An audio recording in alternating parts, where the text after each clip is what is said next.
that our service members follow lawful orders and lawful orders only. Is that right? Do you agree with the statement, quote, the military won't follow unlawful orders? I do. Mr. Hegseth, do you agree with that statement? I do, but understand what you're insinuating at a partisan point. I'm not. I'm actually quoting you directly, Mr. Hegseth, from April 12th, 2016. And I appreciate that on the record, you've clarified this important. That is the echo of a brilliant trap closing, when a Secretary of Defense becomes so guarded that he brands his literal own words as a partisan smear. You realize you're watching a masterclass in demanding accountability from the elite. Welcome to the ultimate guide on how to dismantle a cabinet official with hard evidence. Let's dial it back and watch how Representative Jamie Goodlander laid this unavoidable snare.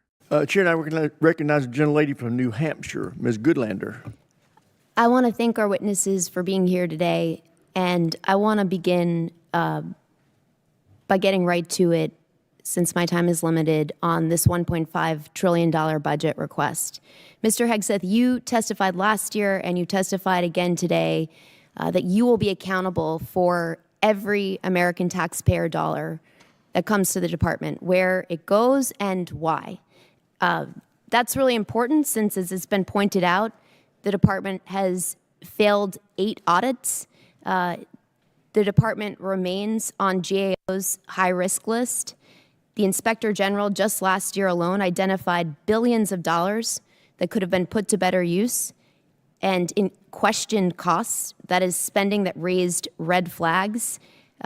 So this is a crisis right now in accountability of where the dollars of the American taxpayers who are in the middle of a cost crisis, where this money is going.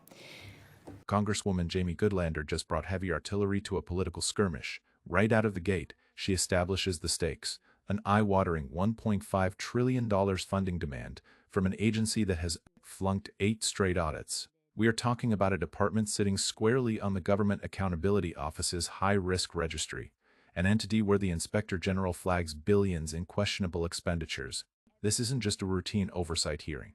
It's a blistering cross-examination of Defense Chief Pete Hegseth, who swore to be fully transparent, yet manages a fiscal black hole while everyday Americans are suffocating under a cost-of-living crisis. And as you're about to see, when Goodlander pulls out the hard numbers, the Pentagon's sole defense is evasion. Stay until the end, because the moment Goodlander reveals her final card is a flawless lesson in making the powerful eat their own words. Hit subscribe, because when the military treats your tax dollars like a bottomless ATM, you need to see the receipts. I want to ask about your war in Iran. And Mr. Hurst, you testified earlier today that $25 billion has been spent to date. I just want to clarify that that is money, that taxpayer dollars that have been spent already in this war. $25 reflects the costs of the war, right? So we've already spent the dollars on munitions and things like that. So we're factoring in cost of munitions expended into that total. So how much of that has gone towards munitions? Does that include the munitions that have been spent to date? Yeah, that reflects the munitions that have been spent to date and other operational costs. Can you give us a breakdown of what those costs are?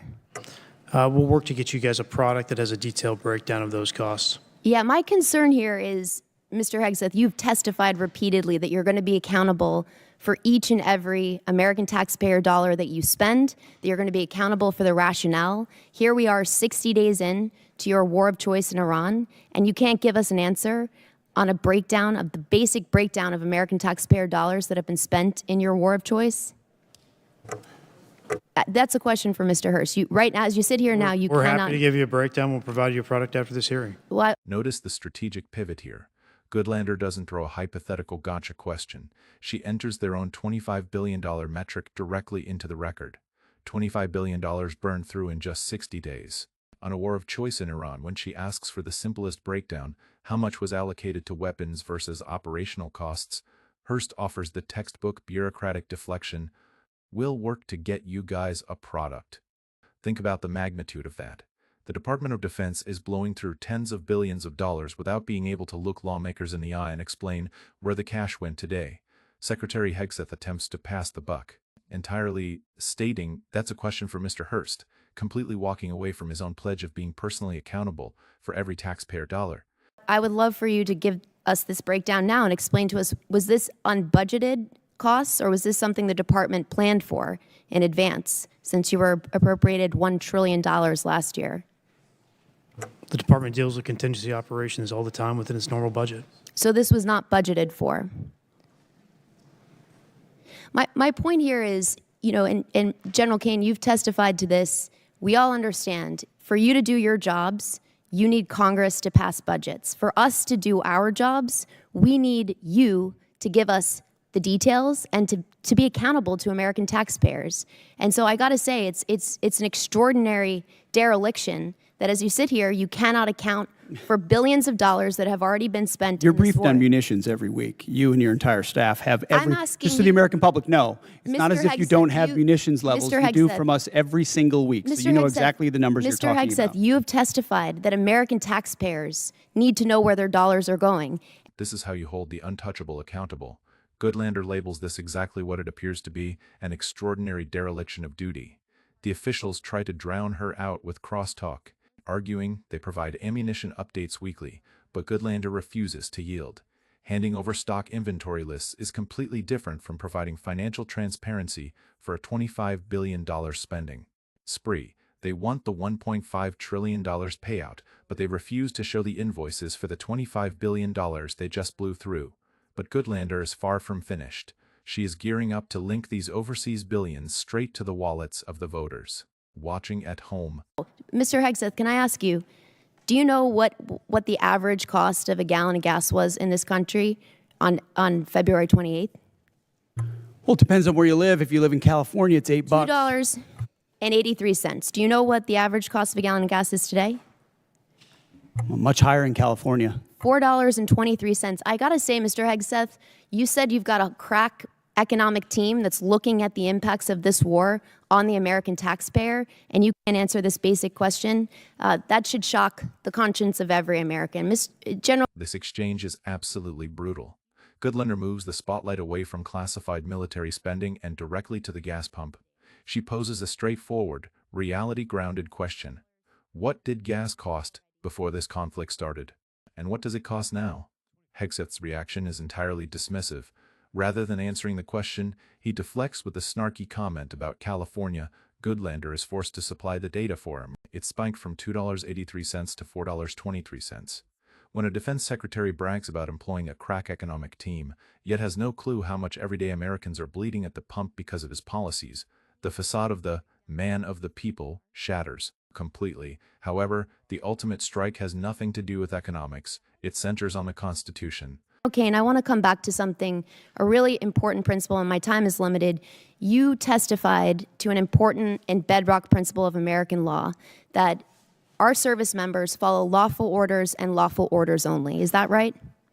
Do you agree with the statement, quote, the military won't follow unlawful orders? I do. Mr. Hegseth, do you agree with that statement? I do, but understand what you're insinuating at a partisan point. I'm not. I'm actually quoting you directly, Mr. Hegseth, from April 12th, 2016. And I appreciate that on the record, you've clarified this important principle of American law. Gentlelady's time's expired. Chair, I The definitive receipt. Goodlander lays a spectacular snare. First, she establishes a foundational rule of the U.S. military with General Keane. Soldiers are bound to execute only lawful orders. General Keane concurs without a second thought. Then she pivots to Secretary Hegseth. Expecting a trap, Hegseth instantly puts his guard up. He agrees, but charges her with making a partisan point.